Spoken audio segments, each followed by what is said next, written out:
The doctor was creepy, that laugh. That laugh he does, that scream he does, where he's going around like this and he's.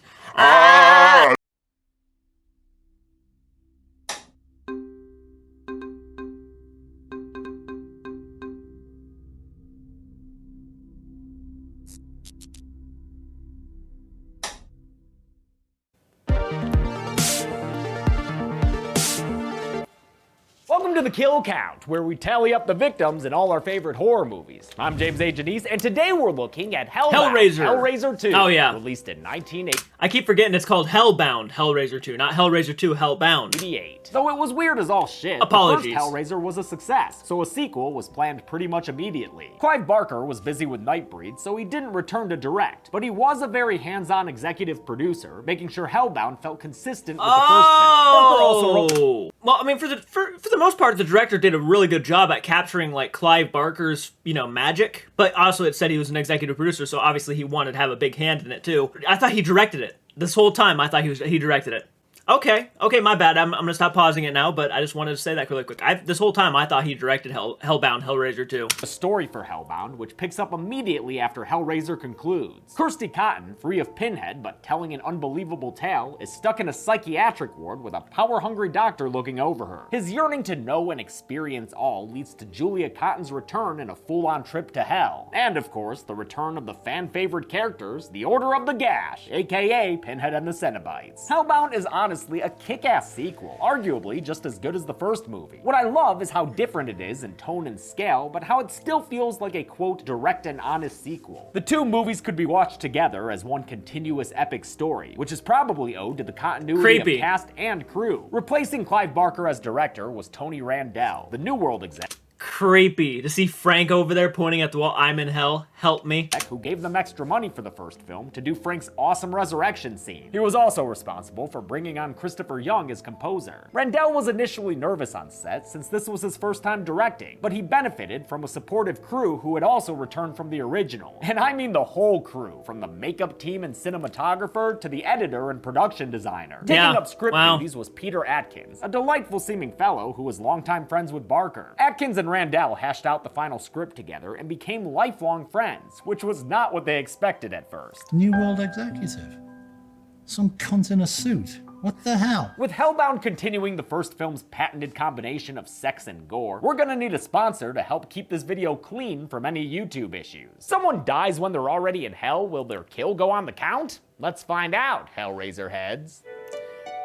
I would say, let's hope so. The movie. There's some good kills in hell. The title card. Hold up, that's the old one though. Yeah, we getting a little recap because the first two Hellraisers are tight, but I ain't counting recap bodies, so on to the actual title card. There it is. We're in a wartime room in 1920s India where British Captain Elliot Spencer works at a familiar puzzle box. He solves it and the box does what it always does, transforming the room and itself. It spits out chains and hooks that cause Spencer to scream as they dissect his head and, wait a minute, driving nails? Haha, that's right. Yep. This is Pinhead's origin, motherfuckers. We're witnessing the birth of a Cenobite here. Captain Elliot Spencer is played by Pinhead's actor Doug Bradley out of makeup. Unfortunately for Elliot Spencer, his makeup artist is hell. Kirsty Cotton wakes up in a psychiatric hospital. A Michael Shannon-looking cop writes out her bland boyfriend with a couple of lines. Don't worry about him, he's okay. We sent him home hours ago. And we never saw Steve again. It was Steve, right? The hospital Kirsty's at is run by Dr. Channard. Nah, he's forgettable. Like a great we don't need to him. meet Pinhead. We don't need him. We have to see. We have to know. Yeah, the Gash is gonna love this guy. Channard and Kirsty learn that the cops have found a dirty mattress at her father's home, and she warns everyone that they've got to destroy that mattress. See, Julia died on it, and she can come back now like Frank. Is that so? The obvious villain asks. Though Channard is merely impassive towards most of his subjects, he's extra cruel towards the most vulnerable, whom he keeps locked up in the basement. Get them off me! Kirsty's also seeing things like a skinless person writing a bloody message on her wall. Gnarly hallucination. Except, turns out this blood is real. Does that mean— oh, Kirsty, don't put that on your lips. Come on. Did you learn that from your stepmother? Kirsty thinks it's her father asking for help, so she confides in Channard's assistant, Kyle. I'm Kyle McRae. Call me Kyle. Yeah, what the fuck else was I gonna call you? Mr. McCrae? You look like you need to be saved by the bell. No wonder his troops didn't take him seriously when they were fighting aliens. Kirsty tells Kyle that her father is stuck in hell and that she needs to help him. Kyle offers to go get Dr. Channard. He got a ticket to hell? He got a ticket to hell. Actually though, Channard She really played the psychotic role good. I mean, obviously she's not psychotic. Everything she's talking about is obviously things that did happen. is looking to purchase a ticket to hell, because Kyle overhears him inquiring about the bloody mattress that they found. He's super interested in it after Kirsty gives a 2-minute recap of the first film, during which she mentions that Julia's body wound up on that mattress. I like that the recap incorporates unused footage from the first movie. It shows us Larry and Julia's wedding, where Frank stood there looking like a goober. Channard has the mattress delivered so to his pissed. home office, then leaves to run an errand, giving Kyle a chance to sneak inside. Yo, dude, I think your boss might be into some weird shit. Like, he's got a picture of that guy? I know that guy. He's bad news, man. Kyle's perusal of schematics and configurations is interrupted by Channard returning with someone else. It's Browning, the guy from the hospital who thinks he's covered in bugs. He's played by Oliver Smith, who was Frank the Monster in the first film and that flesh monster in the hospital. The filmmakers wanted to give Smith a role where his face would be seen as thanks for all that hard skinless work. Self-harm warning, All right. because Channard's going for world's evilest doctor here. He gives Browning a straight razor and shit gets real nasty real fast, as Browning sees this as a tool to rid himself of all these creepy skin crawlers. On set, Smith used a blunted razor with a blood tube attached, but he went so hard he ended up leaving marks on his body, even though he was using the razor over a prosthetic piece on his chest. His self-mutilation soaks the mattress in blood, causing some spindly limbs to spawn and quickly wrap around his body. It's a female flesh monster, Julia friggin' Cotton, and she slides around with Browning for a good long while, just turning that office into a goddamn gory slip and slide. Careful there, Kyle, don't get caught now. He peeks through the curtain and sees enough to make him leave, right before Julia Crazy. kills Browning by draining away his life force. Flesh and blood. Bugs or not, that dude was a good meal. Julia asks Channard for help. And Crazy. unlike Frank, doesn't demand he avert his eyes. Don't be scared of me. Yeah, sure. Nothing scary about seeing muscles stretched across an exposed spine. What are you, lady? Part 7 Jason Voorhees? The next morning, Julia's hanging around Channard's ultra-modern house, leaving bloody handprints and punching out mirrors. Mirror had it coming. He gives her some threads that she promptly sullies with blood, so they try something with more coverage and wrap her up in bandages. There. That should cut down on makeup costs. Looks like all them bandages got this stepmommy feeling horny. Oh man, that's gross. And always with the is. fingers in these movies. Channard helps Julia That find is more gross. flesh by It's bringing weird. her 8 bodies to feast on. We only see the 8th victim being killed. The other 7 are shown already dead, hanging around in this cool sweeping shot that goes around the room. With all of them people in her tum-tum now, Julia's healed enough to let her hair down. Damn girl, you get a new stylist since the first film? You are glowing! Returning to play human Julia was English Does hair grow in hell? Do you age in hell? I'm curious. You probably do, because, you know, aging sucks and hell sucks, right? actor Claire Higgins, who I think makes for an awesome lady villain. In fact, Clive Barker wanted Julia to be the franchise's main antagonist, but viewers were more into the Cenobites, and Higgins wanted more for her acting career. She'd go on to win multiple Olivier Awards and a Tony for her work on stage. Skinless Julia, I just think like...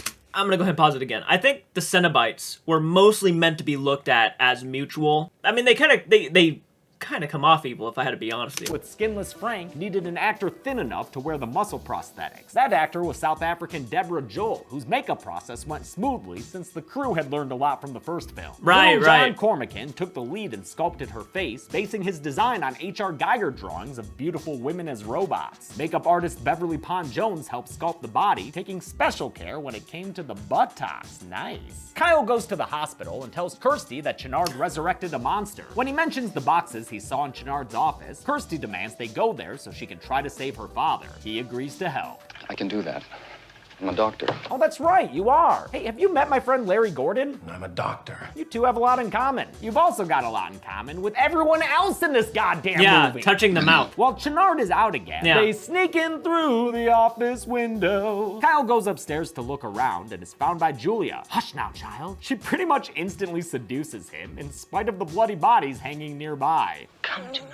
Careful there, buddy, because baby don't got back. Literally, she's missing her back skin there. She'll be fine after digging her fingers into Kyle and That was sucking quick. his life force out. See? Yeah. Skin is clear as day. Hers, that is. Not Kyle's. His skin is fucked. Kirsty pockets a picture of a pre-Pinhead Spencer and leaves Channard's office to go up to the attic. There, she finds Kyle's body and her old arch-rival. I'm no longer just the wicked stepmother.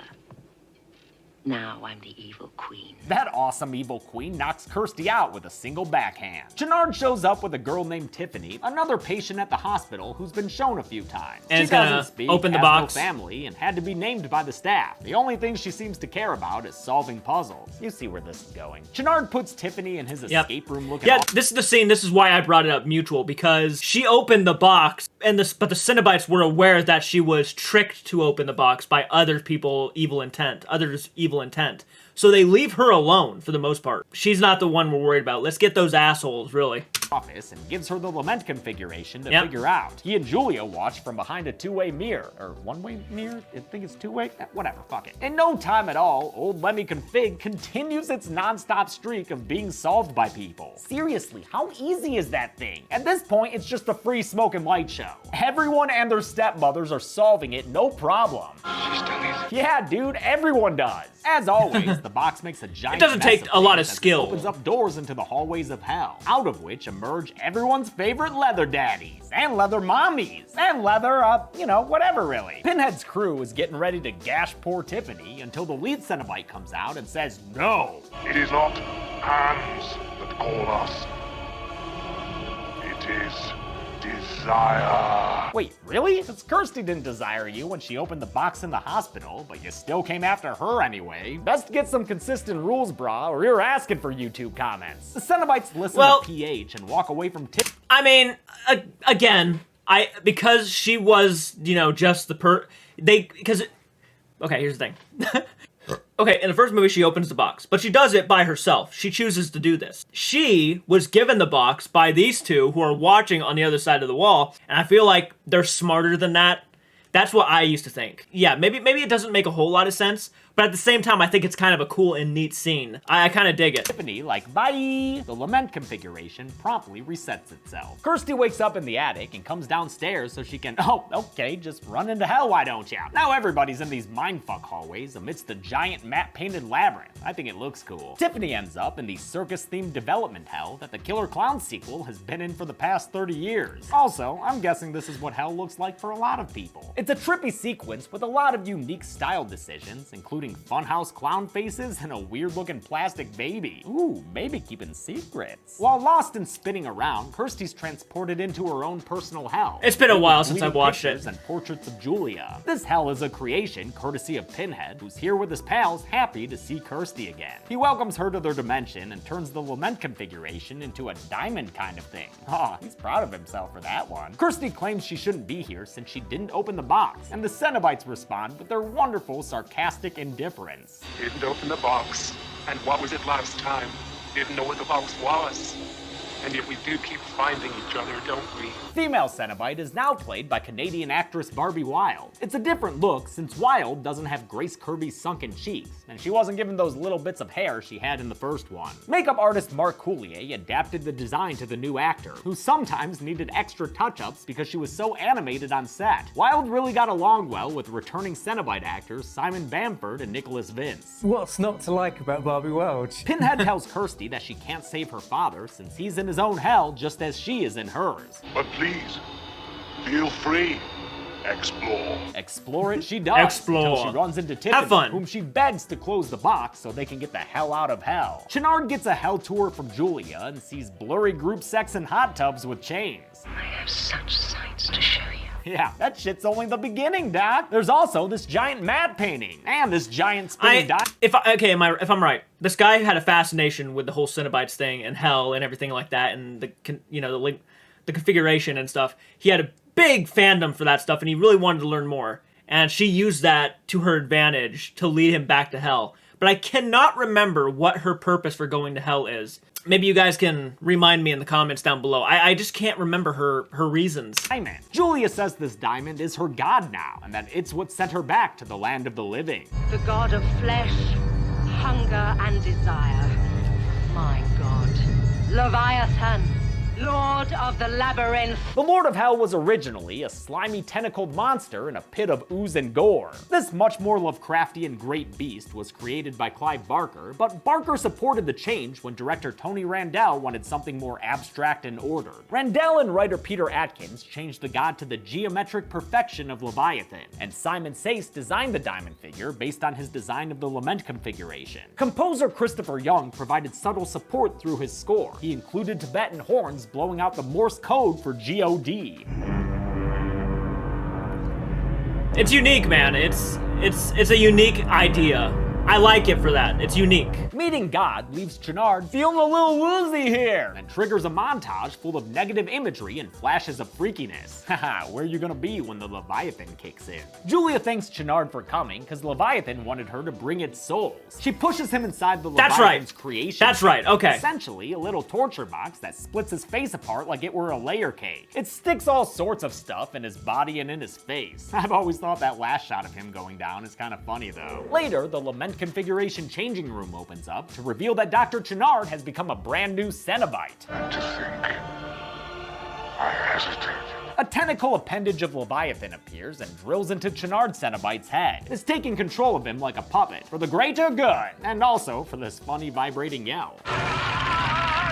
The Channard Cenobite was designed by Jeff Portis, who also did Pinhead's design. Portis took over for Bob He's Keen creepy. as Hellbound's This Cenobite is artist, creepy. leading a team of many I always returning thought and so. new young artists at Image Animation. In Channard's design, Portis included references to other films, like a bullet hole similar to RoboCop's and burnt skin evocative of Fred Krueger. Though he tried to make things convenient with a pullover mask, actor Kenneth Cranham still said the Cenobite outfit was uncomfortable, especially when he was harnessed to the Leviathan tentacle. The days I was the monster, I would often sort of fought him by myself with some cold Chardonnay, just to sort of take the curse off this sort of rather crushing costume. As for the tentacle itself, it's covered in KY jelly and has herpes-looking sores on it because Portis designed it to look like a dick. I just said, let's make it look like a big cock. It looks like a giant penis. A 15-foot-long mechanical penis.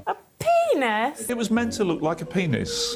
What do you want? Kirsty leaves Tiffany to walk through the door of her father's house, hoping to find him. Instead, she finds a mausoleum of erotica with And many then she slabs of finds- writhing, moaning bodies. But don't get too excited, Kirst. These bodies play hard to get, because this is the blue-balling personal hell for the man who's been writing Frank. for help this whole time. Old Switchblade Frank Cotton. It's only Uncle Frank. Kirsty's dad is dead and staying dead for good. Now she's got a crisis thanks to this psycho. Human Frank is once again played by Sean Chapman, but this time they didn't overdub his voice. He got to say these lurid lines in his own American accent. Oh, Kirsty.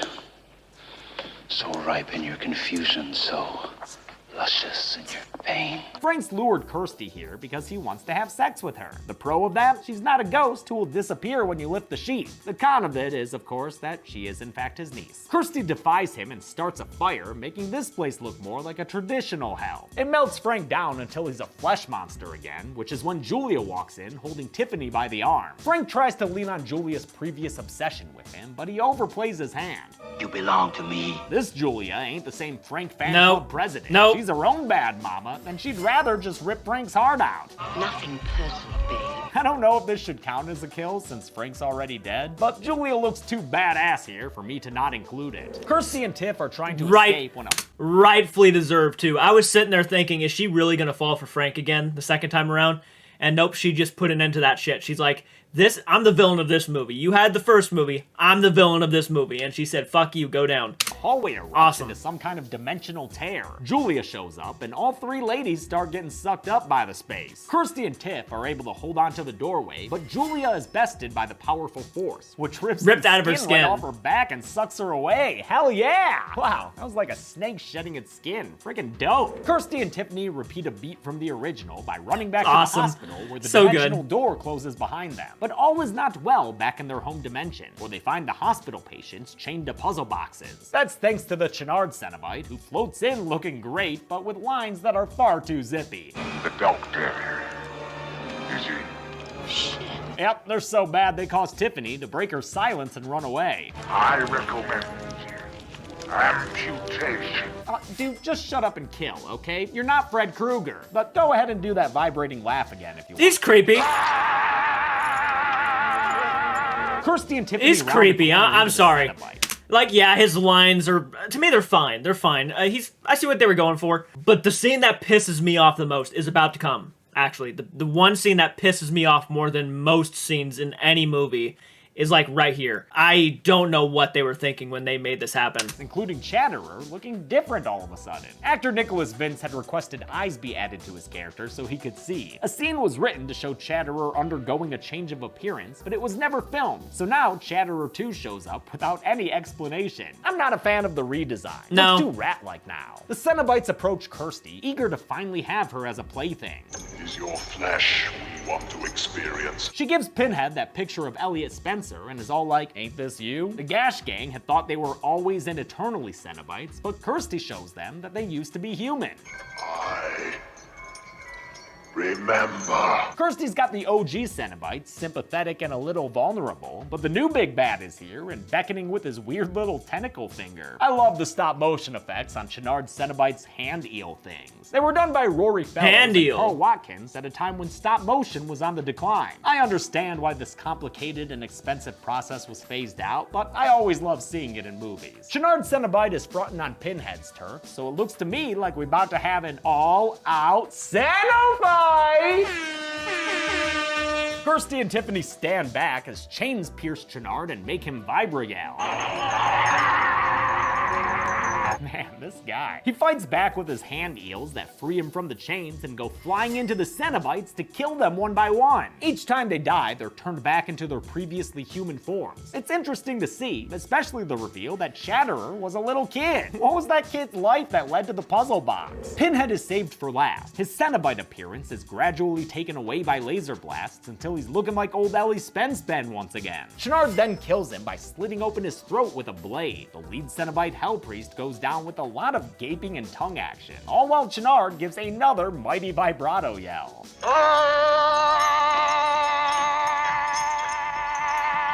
The deaths of the Cenobites has always been contentious, even with the actors who played them. I still don't acknowledge that a Cenobite can be killed. I think we are immortal, so I still think we're there somewhere. Of course, maybe that's because they didn't...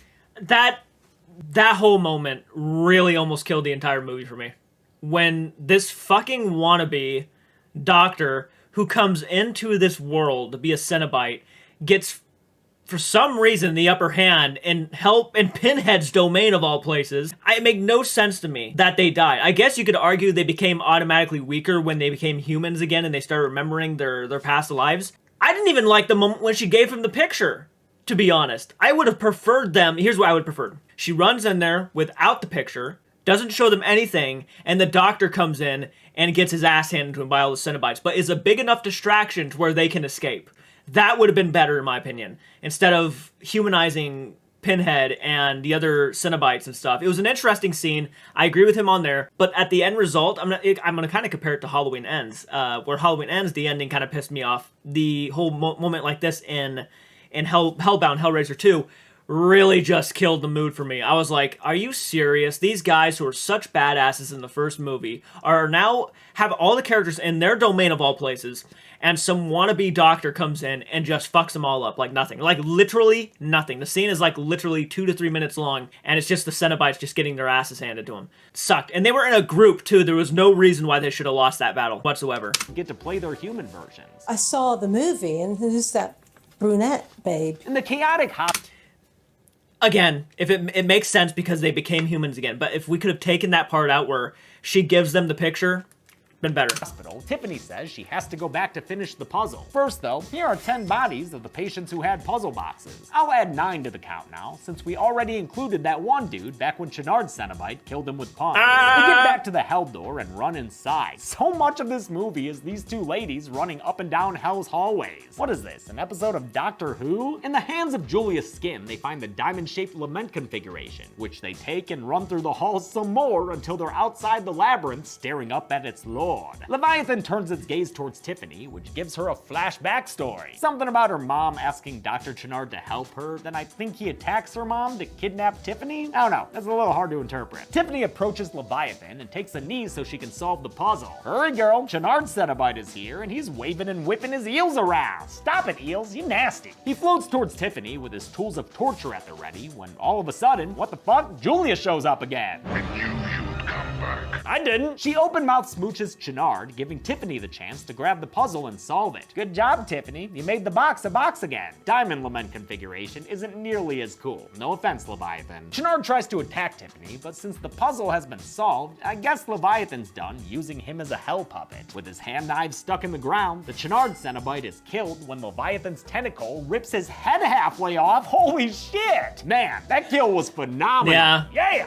Tiffany almost falls to her death, but Julia gives her a hand. Because turns out, that's not actually Julia's hand. It's only Julia's hand's skin being worn like a glove by the Hellslayer, Kirsty Cotton. Kirsty had run back for that Julia body stocking and wore it to distract it. I had completely forgot about that. I had completely forgot about that she did that. Yeah, that was awesome. Defeat Dr. Channard. Now these ladies had best get going on out of hell before the Lord of the Labyrinth defeats them with its, energy cannonballs? Oh, some of them are wraith balls. Dope! Kirsty and Tiff finish their final lap down these hallways and get back inside the hospital. What is that, a bunch of stormtroopers shooting at them? Done throwing a tantrum now, Leviathan? Good. Together, the ladies leave the Channard Institute, and sometime later, the doctor's house is being emptied by movers. One of them is the same horny mover from the original Hellraiser, played by Oliver Parker. He finds the mattress he helped move back then, and is promptly murdered by it. His partner finds him with his lower half sticking out. A torture pillar pops up, but not just any pillar. The Pillar of Souls. It's a prison of the many Cenobite victims over the years, and has Bastard Skelly's boning and that very hush-hush baby doll. It's also got Pinhead now, played by makeup lead Jeff Portis in his own prosthetics. Flesh Monster Julie is there too, played by makeup artist John Cormican.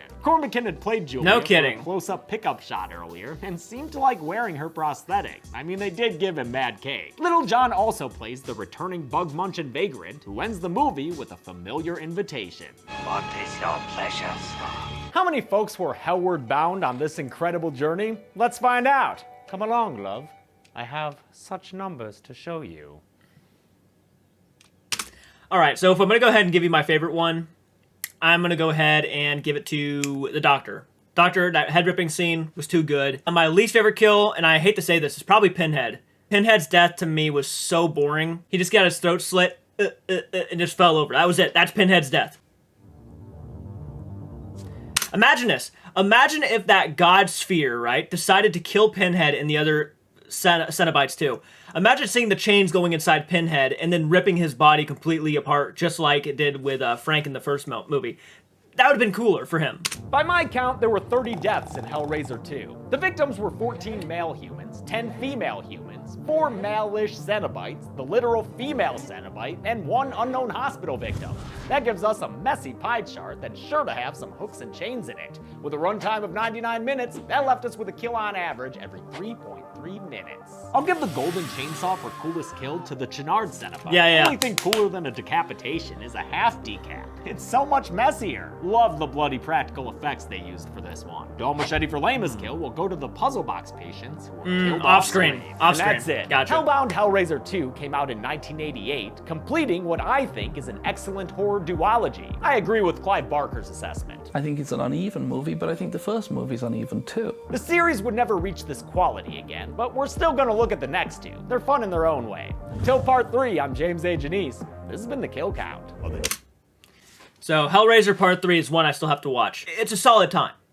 It almost made me want to go back and rewatch it, because the first time I watched it, I was not a fan. That whole Cenobite massacre part at the end of the movie really just killed it, because I thought Pinhead was such a phenomenal character and such a creepy, cool character.